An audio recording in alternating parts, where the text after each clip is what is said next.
Well, welcome, ladies and gentlemen. It's time to do something I haven't done in a little while, which is a trailer analysis. And I say a trailer analysis because this trailer's been out for a while, and I've been meaning to do a kind of trailer reaction, but at this point, it's been out so long, there's more to react to than just the trailer itself. So I present to you some screen captures that I've taken from the trailer, and I'll try to break down at least some stuff that we can ascertain from, of course, the upcoming Judge Dredd movie, simply titled Dredd, which is, I think, an interesting way to name the movie, at least to differentiate it from being the Stallone one.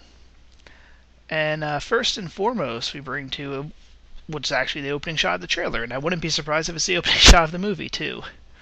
This Mega City 1. Now I'm really not that experienced with the Dredd comics. I hope they don't make it so you have to. I'm familiar enough with the lore and everything. If you want a quick brush up, I'd actually recommend the Judge Dredd vs. Death, the game on. You can purchase it on Steam for real cheap. It does a pretty good job of actually establishing the lore, or at least a broad sense of it. But here we have Mega City 1, and I think this is one of the first complaints people have. Mega City 1 is New York. It's the East Coast. It's supposed to be the East Coast urban, huge megalopolis that people were thinking was going to happen. And some people are not happy with the look, and I understand why. This looks like LA. This looks like a future LA with its big sprawl. There's nothing that big. There, of course, we've got these block tower buildings that are fairly large in here. But you're expecting, I think, for Mega City 1, everyone wanted to see something more New York-like, almost like something from Coruscant from Star Wars, with all these really huge towers built right next to each other. Not like this, where you have this one building, and then you have much smaller buildings outlying it until you come to another big building a good distance away. That's more of an LA type sprawl, and I think that's why people. This is probably a West Coast made film. I'm guessing is probably by art designers in the West Coast, so they're probably drawing on that for inspiration. However, this could be another reason. One of the problems I think with Dredd is when they kind of made it up is that the city is actually too big for its population. With the building sizes you see and how big they can hold from 50 to 250,000 people in some of these huge blocks, they should not be able to take up as much space as they do in the city. If you actually do the population per square mile of what Mega City 1 is supposed to be, it's not that much more than New Jersey currently. They stick 800 million people in basically almost the entire East Coast. It's shrunk since then, but so has the population during the course of the comics, which is one of the things I think lore-wise they really did a good job cleaning up in the first Judge Dredd movie, in that they shrunk the size of the city down to where it basically stretched from Philadelphia and its outskirts up to Rhode Island. Like they took that as Mega City 1 and crammed the same population, which was much more believable. So I guess this is maybe the art department's way of compensating for what should be a city if it's going to be that big and that dense, billions, to this.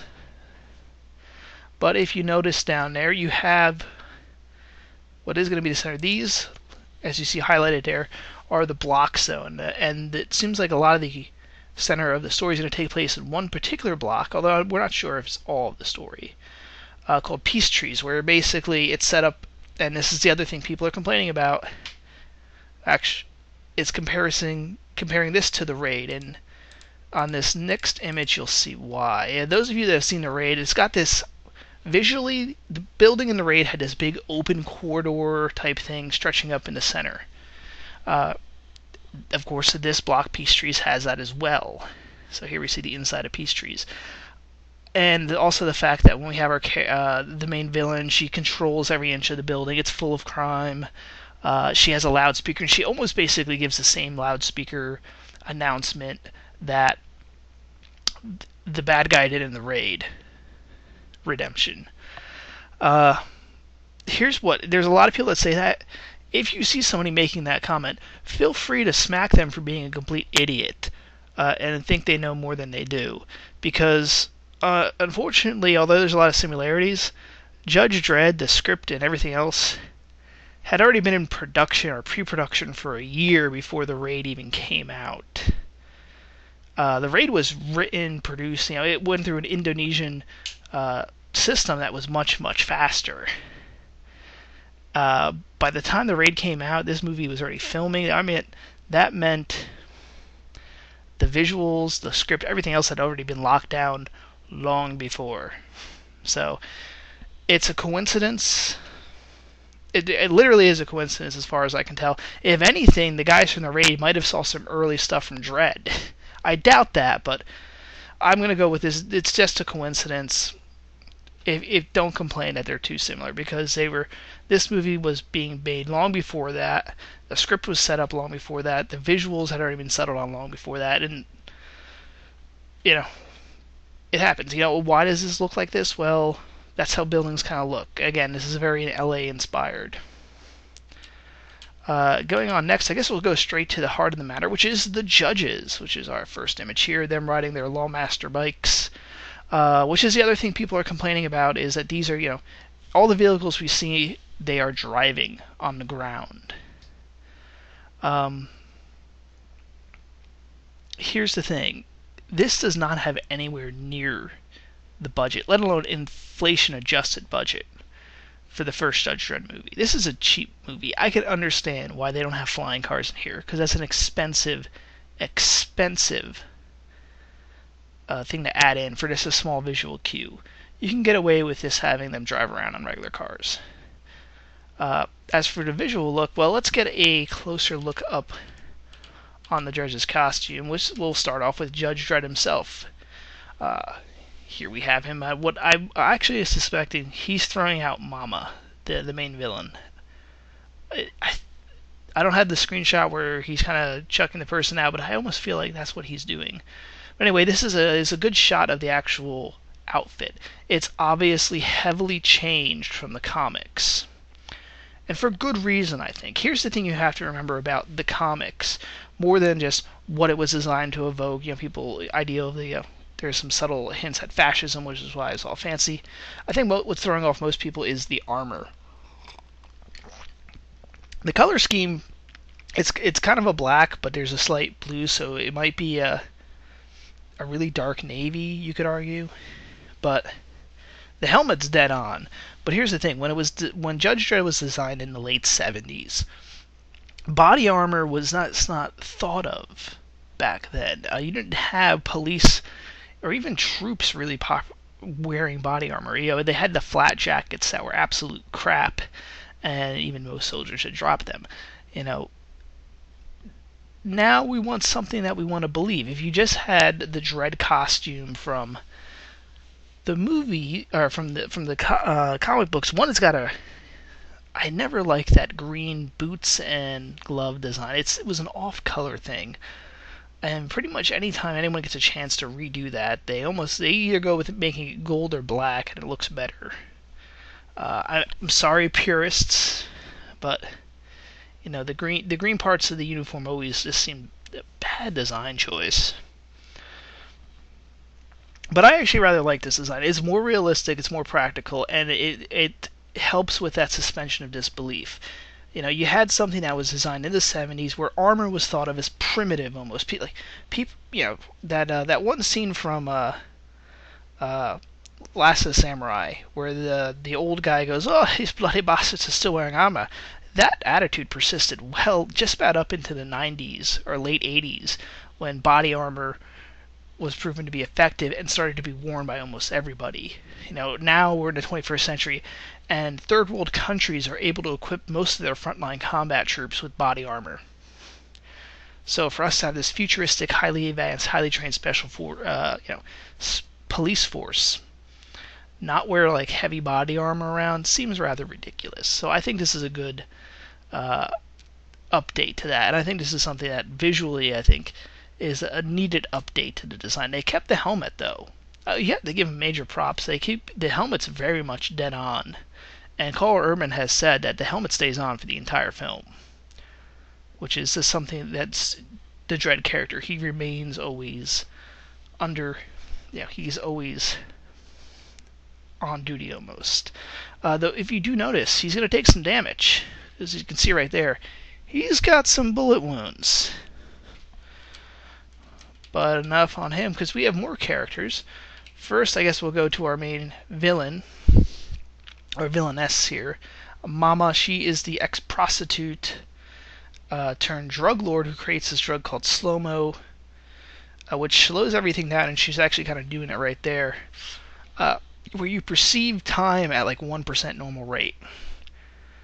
So everything goes by like really super slow motion, and I have a feeling that's where they're going to pull out the 3D effects.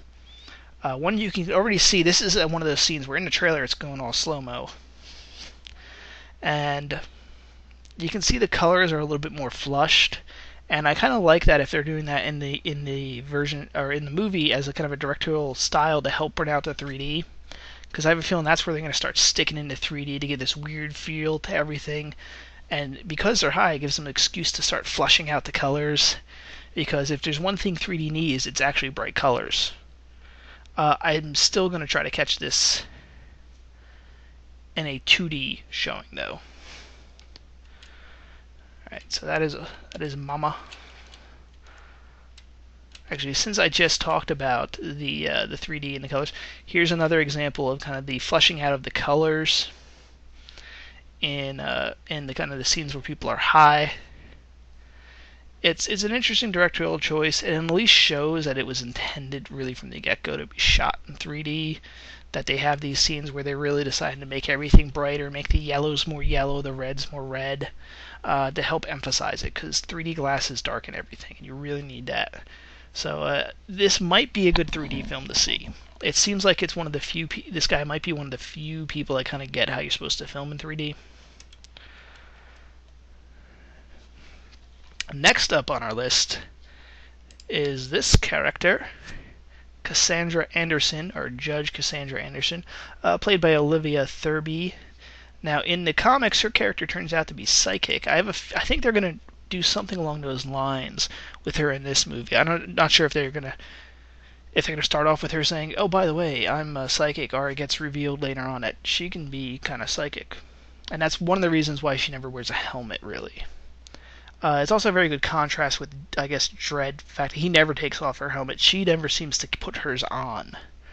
Although I'm sure there'll be a scene, at least when they're driving on a motorcycle, I hope she wears a helmet then. But she is shown in this trailer to be competent in... she's a rookie. She's kind of tailing the more veteran Dredd here. So there'll be some interesting dynamics. But she's certainly competent. She's not an incompetent rookie, it looks like. You see her kicking some ass. Our next character, this guy is somewhat harder to pin down. Now, on IMDb, the actor here is Deboya Opari. I think that's how you pronounce his name. I apologize if I got it wrong. Who, by the way, was Destroyer in Dune. So, him and Carl Urban have worked together. I'm wondering if he got him the job or it's just a coincidence. He, according to IMDb, is playing Judge T.J. Alvarez. Now, he's not wearing the armor of a judge. However, this could just mean he's not a street judge. He might be more of a tech judge.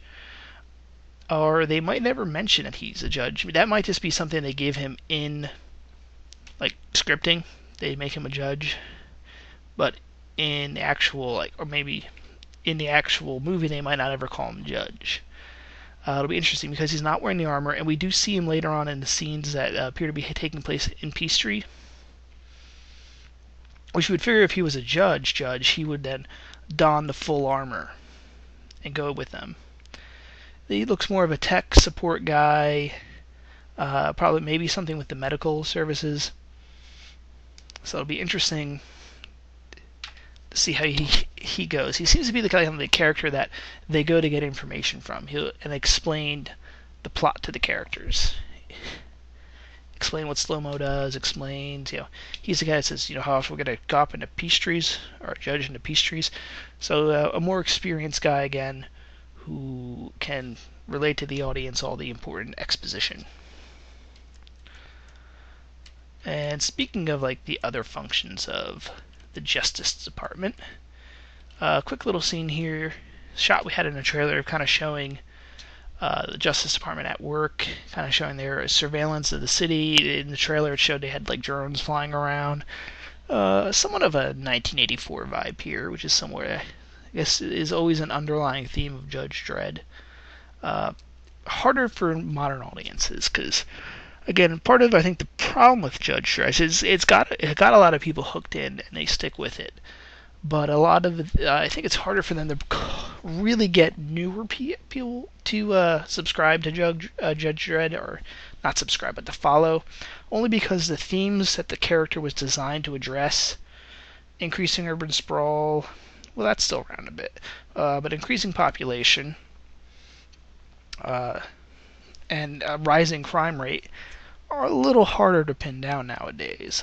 Crime overall has dropped, although there's been some recent step-ups in the last couple of years, but they're relatively small. And we are destined for a population decline soon, which probably a good thing actually, but so it's always a little hard to get some of the themes that Judge Dredd was supposed to be addressing to a modern audience. So it'll be very interesting how they do it in this film. And our one last shot. Okay, well, I had to stop recording there and take a phone call. Sorry about that. Kind of lost track of where I was at.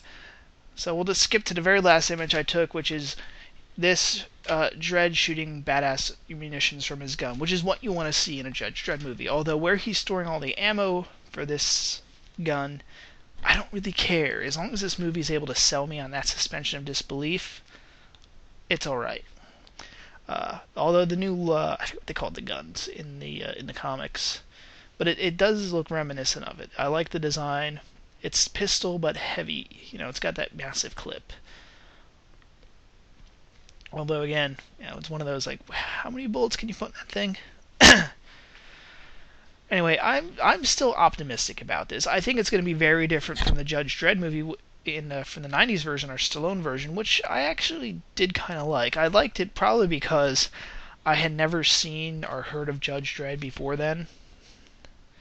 So, you know, for you fans that are, oh my god, betrayal! Think of it this way. Think you will probably get at least a few more people now getting into Judge Dredd comics and making, you know, Dredd more relevant, because it's hard to keep him relevant.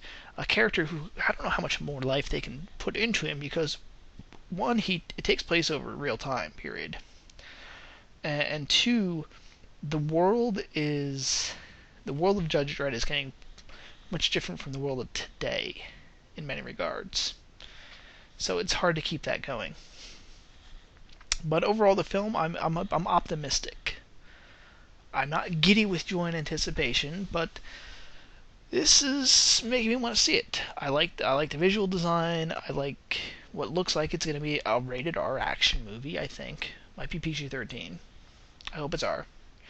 I just hope I don't have to see it in 3D, because I don't like 3D.